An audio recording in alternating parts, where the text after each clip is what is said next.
Very warm good afternoon to all of you. I will reveal in a while why I chose IIM Bangalore and virtually solicited an invitation in preference to pending invitations. But the moment I got into the premises and saw the director, I concluded I have made the right decision.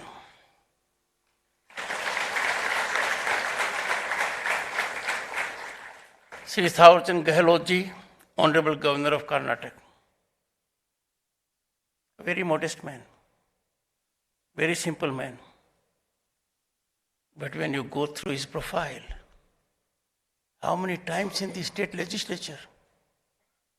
How many times in Lok Sabha, where I have been only once? And how many times in Rajya Sabha, holding important portfolios at the state level, at the central level. In chosen words, he has put you in the top category. He has been slightly unfair to me. I am Chairman Rajya Sabha. His absence will be felt. His presence would have been very grateful to me. The two honorable gentlemen who are here on the dais, not my wife. I know her for 44 years.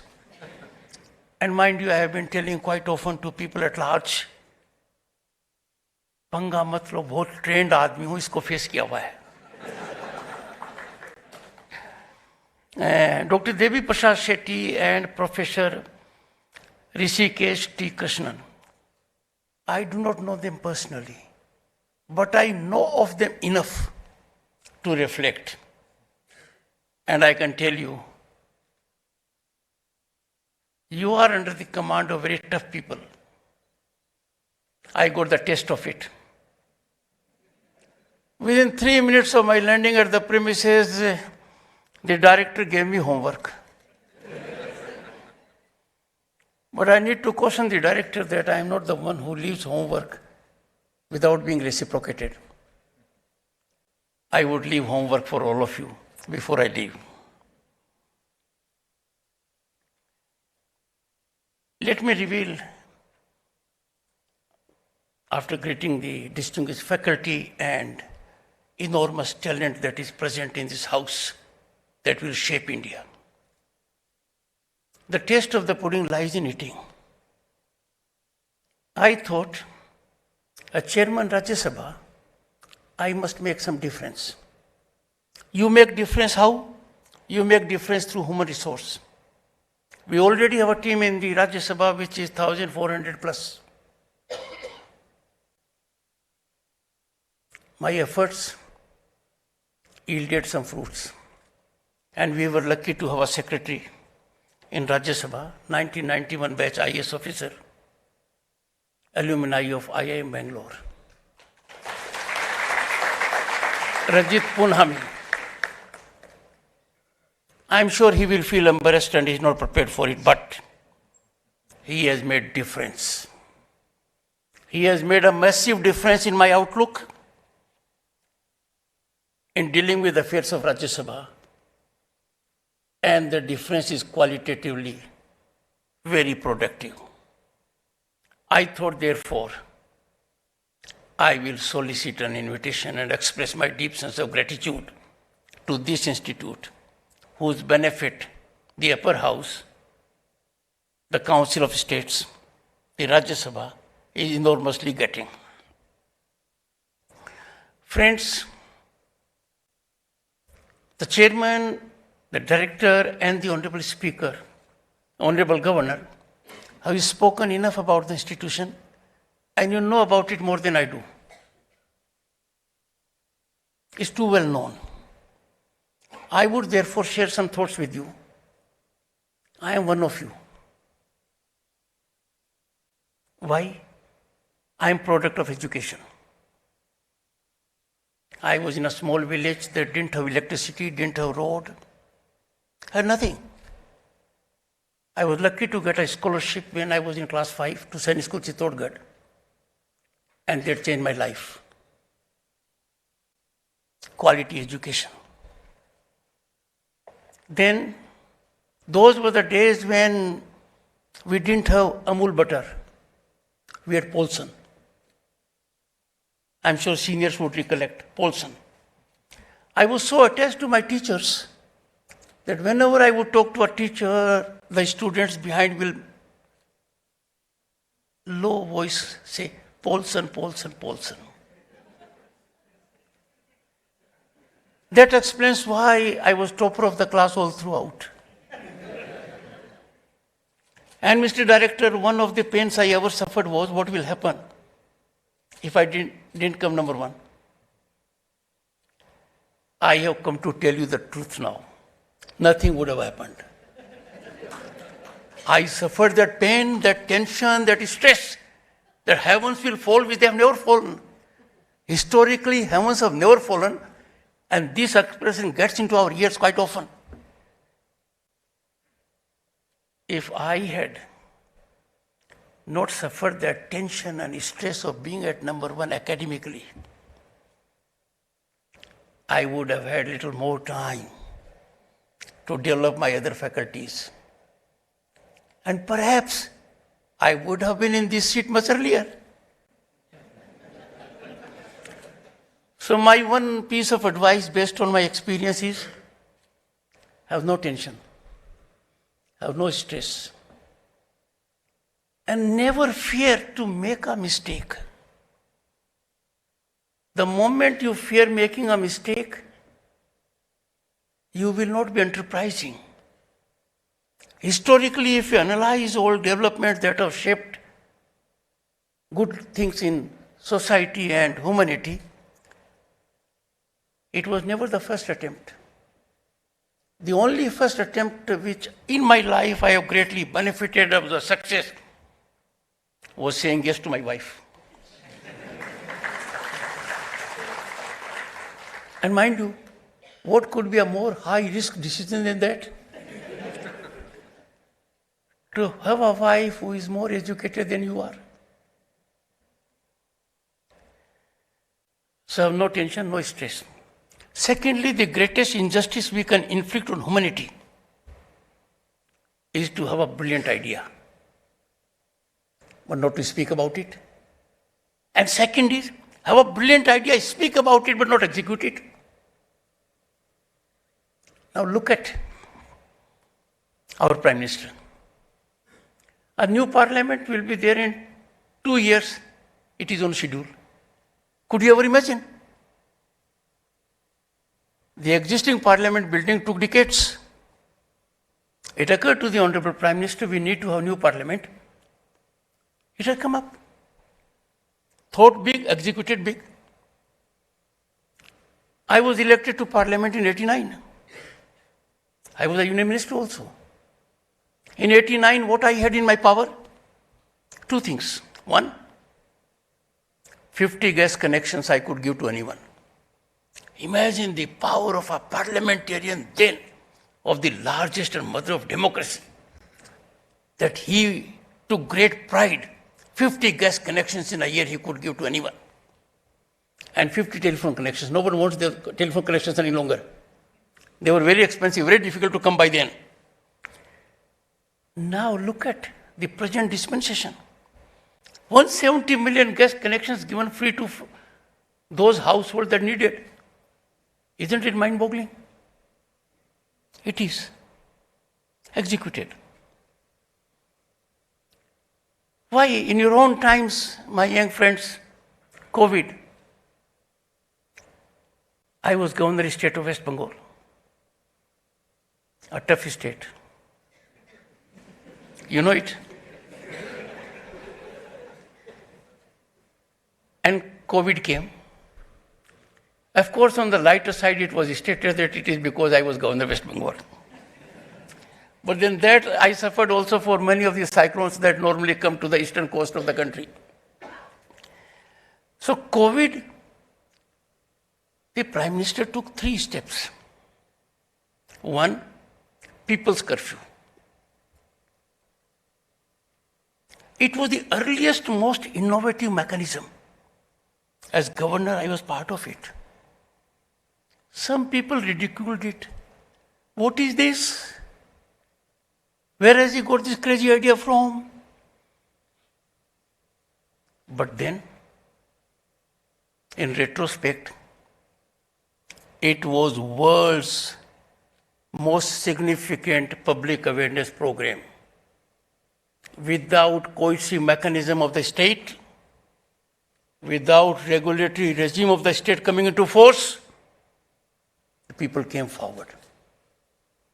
That was great.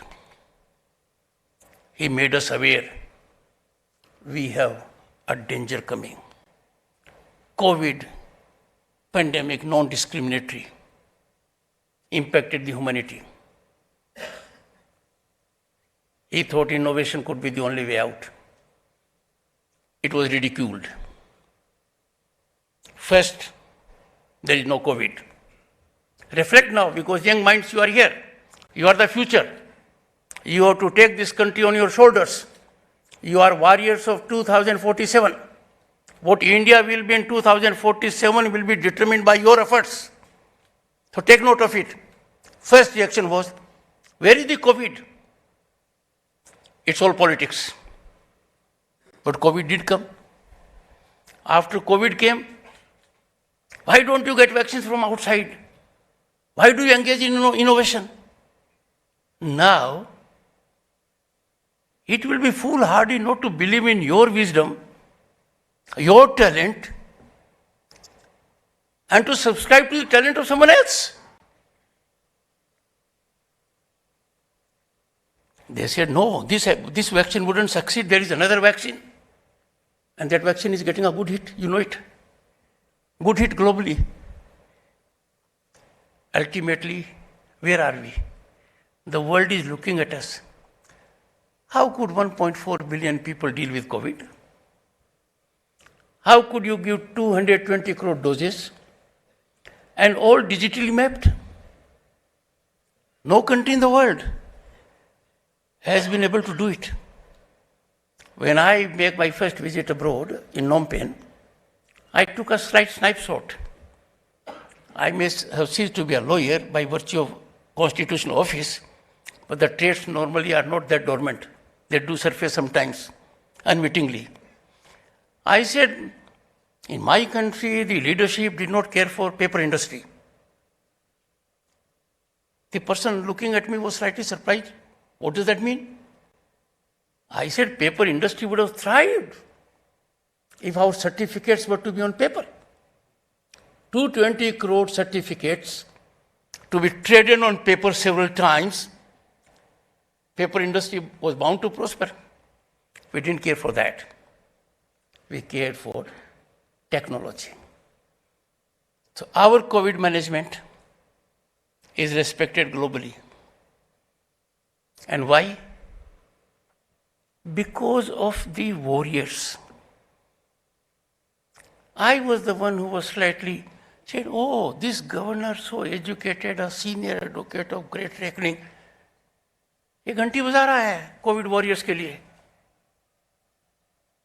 But at the instance of the clarion call of the Prime Minister, I did that because I was doing it for those who were sacrificing, taking risk of their own lives to protect our lives. That was a great gesture. What we have achieved in this country, I'll put it in a nutshell. One, economy. September 2022, we had a milestone development. We became the 5th largest global economy. That's one significant achievement. But more significant, we overtook whom?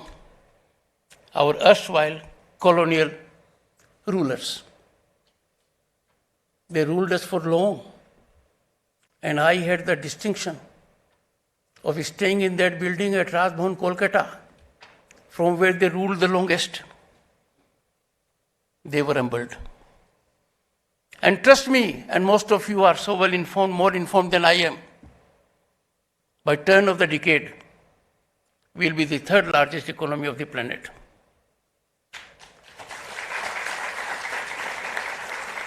How has this come about? This has not come about by established industrialists. With highest respect to Mr. Sethi, he is the man who believes in change and believes in innovation. It has come about because there are people like you who have stepped in the larger world, thought of startups, and they have impacted the development massively. And that is why our startups are attracting investment from whom? The giants in the industry. And they get publicity that yes, a top industrialist has invested in that startup. This is the big difference. India is on the rise as never before. Rise of India is unstoppable. And the premise of it is before my eyes. We have an ecosystem by virtue of affirmative policies of the government that you are now enabled to fully exploit your potential and talent. Money is not a constraint. And one who is talking to you started as a lawyer, made a career out of it, and people say it was a successful career. But when I started and was keen to have a library of my own, 1979, 6,000 rupees, I went to a bank. Because a library was available for 6,000 rupees in a district in Haryana. The bank manager said, where's the security? I could persuade the bank manager. He gave me 6,000 rupees without security. That made difference. But look at now. You are luckier. Money is not a constraint. You only have to think out of the box. And mind you, you have at your back a stamp of reputation of IIM Bangalore. Sky is the limit. I am calling it figuratively. Literally, we have gone much beyond the sky. So this is one aspect I want you to focus. Secondly, please, always keep your nation first. Be proud Indians. Take pride in our achievements and accomplishments. We must not be on the back foot. Can we face a situation that anyone from outside, the gentleman will have backers, beneficiaries, fiscal parasites, sleeper cells, and call my country names and I will quietly take it down? No. No one has credentials in the world to question our democratic credentials. There is no country as vibrant a democratic nation as we are, particularly in the point of freedom of expression. Where on earth you find a Supreme Court that acts with lightning speed? Tell me, do you get any parallel in the world? No. Where do you find a government executive that thinks big, executes big, and shows it on the ground? And the most difficult part is infrastructural growth. Now, what a pain it is for me that we have Vande Bharat, and some people choose to stone it. Where are we heading? Those rogue elements, the number is very small. By a mass movement, they need to be singled out, ashamed. Our profile is changing. The only news we get, thanks to our journalist friends, they will take our time to change themselves. Vande Bharat, the only news they see is either the inauguration or stone being pelted. And look at the state of world-class train you have. You look around, what is happening? But if we start looking around only the homework that is left to be done and not the homework that has been done, then perhaps we will be inviting pessimism. And that is not the best of psychological steps to be taken. There are a number of achievements that the world is stunned. For example, among the global economies, look all around. And figures come virtually every day in the yellow papers. Yellow paper because I'm talking of papers that deal with economic aspects. Less than 1%, 0.3%, 0.3%, and we are 5-6%. The chairman will enlighten us immediately about the latest figure an hour ago. He is required to keep pace to that extent. So that is where we are. In that situation, we have to be extremely careful about a sinister kind of politics that is sought to be practiced from within and outside the country to tarnish, taint the fair name of our governance, democratic polity, and institutions. Tell me, where in the world have you seen an investigation continuing for 2 decades? An investigation controlled by the highest court of the land? And mark my words now, those 20-year investigation at all levels, trial court, high court, Supreme Court, SIT, culminated into a judgment of the Supreme Court in 2022. And we have a documentary. They didn't think it is relevant during 20 years. No. 20 years was not relevant to them. After the highest court of the land, an independent court mechanism in the country, has come to a firm conclusion in 2022, you plan to play politics the other way around and you want a citizen of this country believing in nationalism to keep quiet?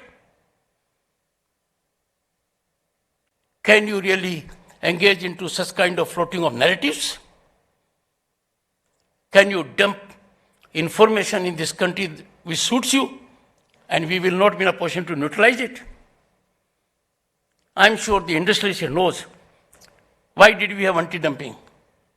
To save the domestic industry.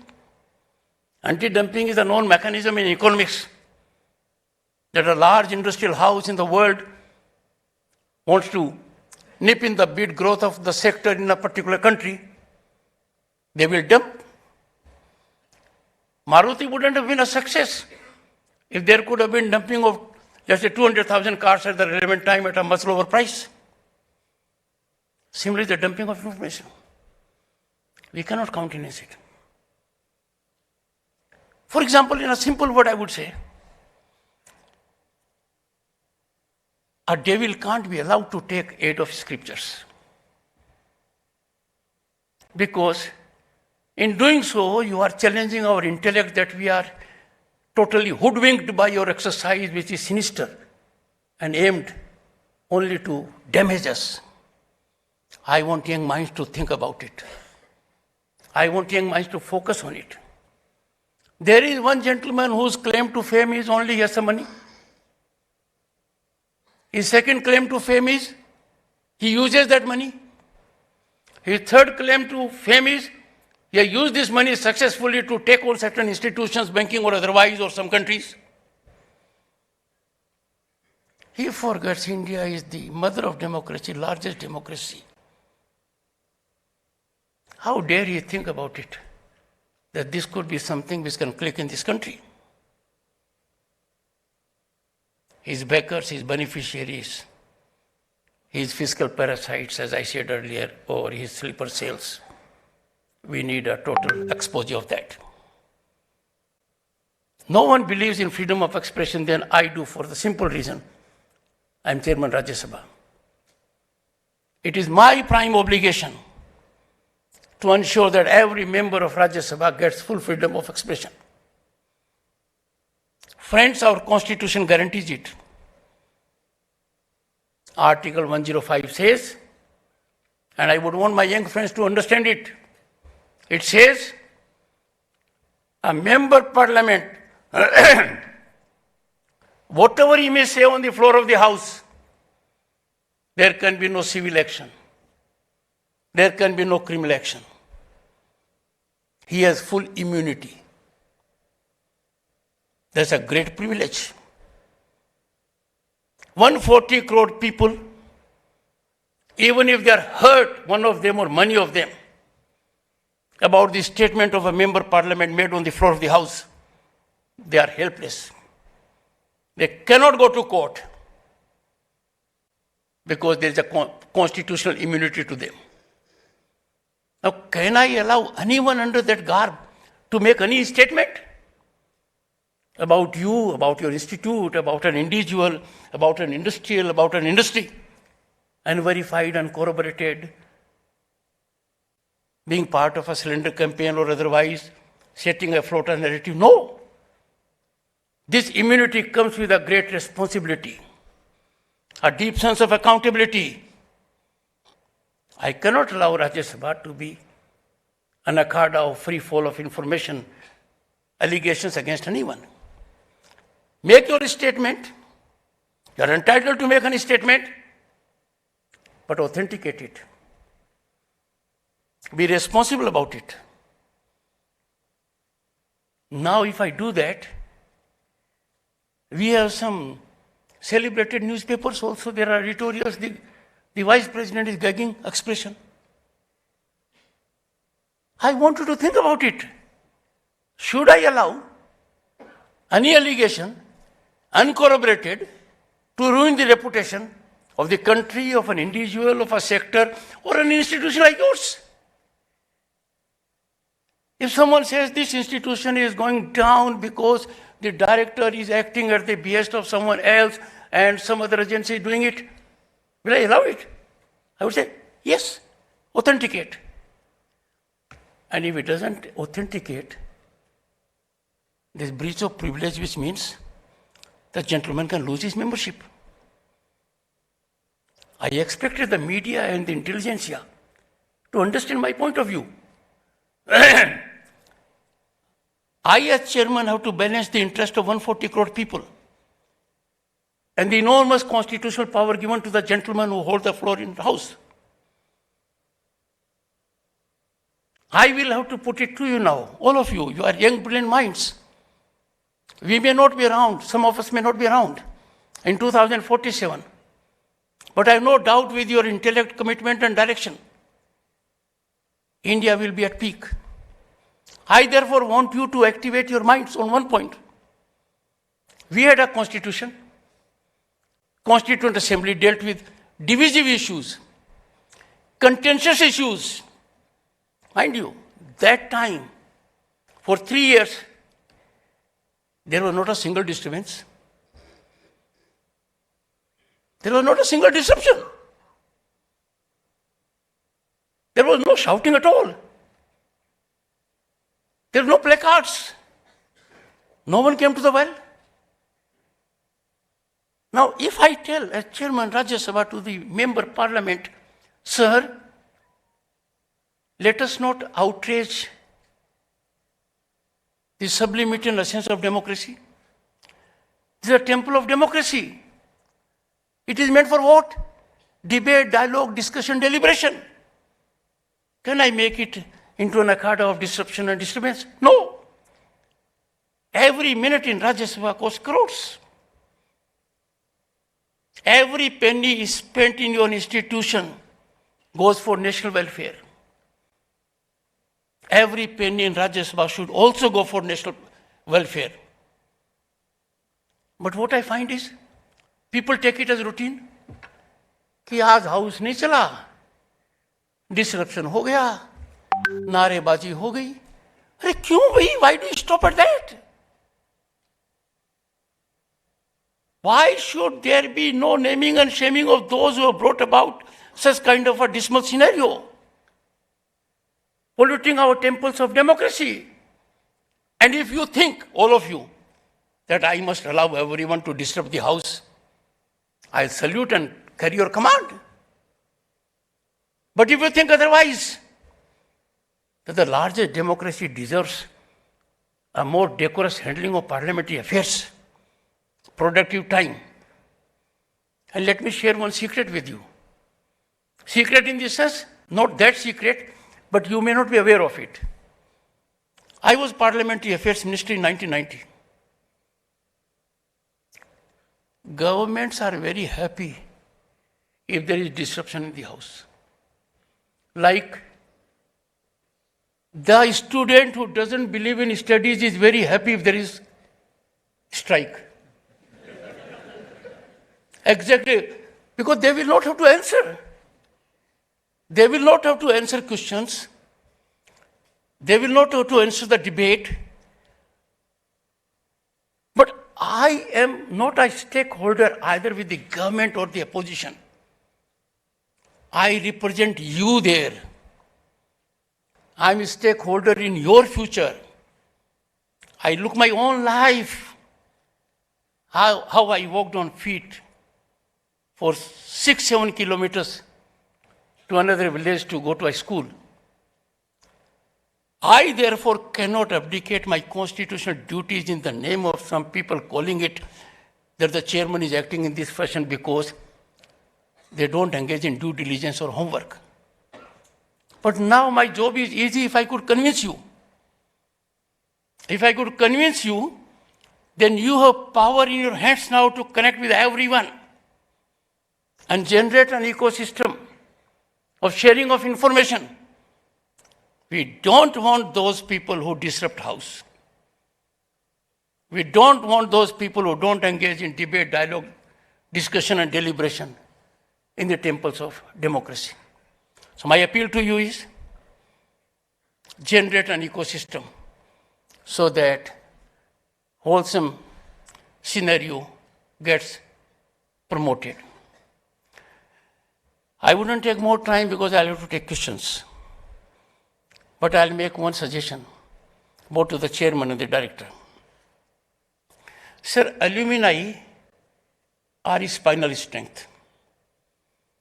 Alumni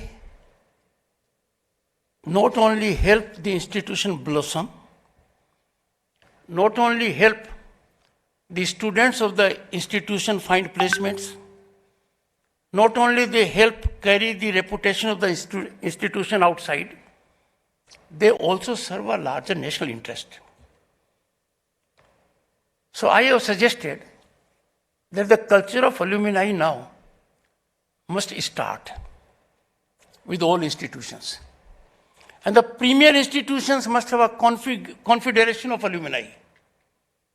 And trust me, that will be a think tank unrivaled in the world. We must have that confederation of alumni associations. It will have dual purpose. One, they will be able to exchange their ideas and come to certain conclusions. And secondly, they will magnetically attract others to do the same. Before I conclude, they said I have a dream. I wouldn't say that because that belongs to Martin Luther King. But I have a modest idea. And I have Secretary Rajya Sabha to execute it. We will invite students chosen by the director of institutes like yours to visit Rajya Sabha, Parliament, and see the deliberations for yourself for 2 days or 3 days, and try to make your stay as comfortable as possible so that it is productive from all angles. And then you will be able to play a critical role. I'll say why, because your expectations are so huge. You have many things which you can raise only through the parliamentarian before the government. And when you find that scenario is collapsing, then you will be able to generate some kind of a movement so that the largest democracy, the mother of democracy, has a parliament that fructifies the aspirations and dreams of the people at large. And you have to be their warriors. I am grateful to the director for affording me this great opportunity. And I have seen what has come up is an excellent one, and you will make full use of it. Best of luck to you. Thank you.